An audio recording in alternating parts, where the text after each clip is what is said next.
as big of a threat as you might think. San Diego is warming up, and one result of this heat is snakes. Right now, we are in what is called snake season, and this means more snakes are going to appear on trails and even in people's houses. I got the chance to speak with the founder of Snake Wranglers, a local snake rescue organization, and he says snakes aren't out to hurt you. There's so many of them, Rourke. I'd say the most common one is that they're evil and they will chase you and that they're going to go after you. And the truth is, it's nothing like that.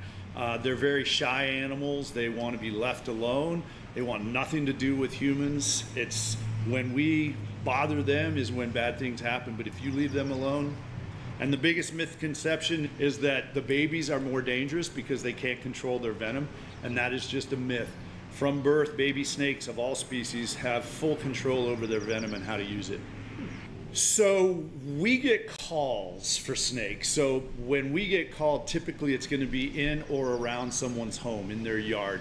Now, if I was out looking for snakes to find on my own, I wouldn't be looking around people's houses. I'd be out in nature trying to find them around, creeks and rivers and things like that. But for us, we get called to homes. 90% of our calls are directly to someone's house.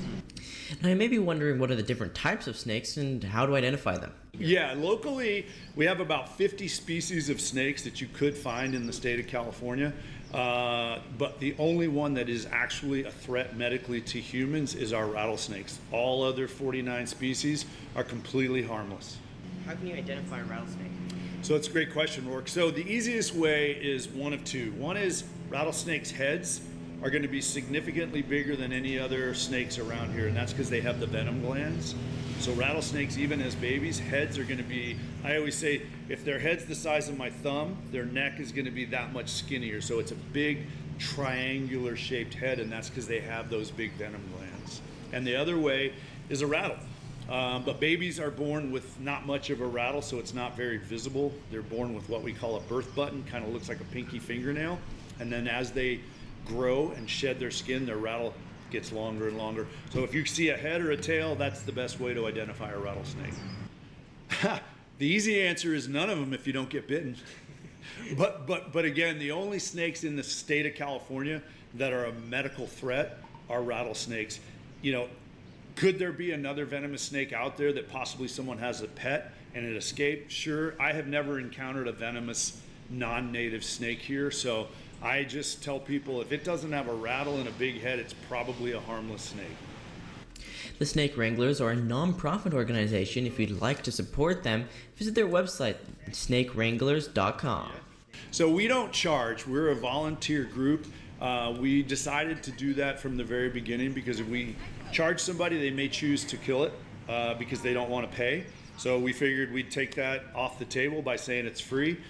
We do take donations, and most people in San Diego County have been very generous and do donate. So supporting us by saying good things about us, and if you want to donate, we certainly appreciate it. Well, that's a good question too. I just feel like any animal deserves to live. No animal deserves to die. And just because an animal like a rattlesnake potentially could hurt us doesn't mean you should go out and kill them. There's a lot of animals out there that could hurt you. I mean, I hate to say this, but our beloved dogs, domestic dogs, our pets, are responsible for about 50 human fatalities every year. And in this country, the number of people killed by snakes is about 5. So if people are wanting to kill an animal just because it's dangerous, maybe we should look at what we're killing. But killing any animal is wrong unless you're eating it, which I'm fine with that, or it's truly an imminent threat on your personal health. Then I guess you got to do what you got to do. Another question you might be wondering is, where do all these snakes go? So relocation is kind of a science. We can't take them further than about 1 to 2 square miles from the capture site. If we do, they say they get discombobulated, confused, they don't know where water, shelter, food, so their survival rate drops the further you take them. So what we do is we use the address that we captured the snake in, and then we try to find within that 1 square mile radius a good nature preserve, open space area, canyon area, and we hike them in. All of my team is outdoorsy and athletic and love to be outside, so we hike them in every night, put them back into nature. And finally, here's what to do if you encounter a snake. So the best thing to do if you encounter a snake is give it space, enjoy it for what it is, a beautiful part of nature. You don't need to move it, you don't need to hurt it, you don't need to touch it. That's when bad things happen. But treat it just like it was a bobcat or a coyote. You wouldn't go running over and pet it or anything. So just if you see a snake, give it space, take a picture, tell all your friends, but leave it alone. So next time you see a snake, remember they're not out to hurt you.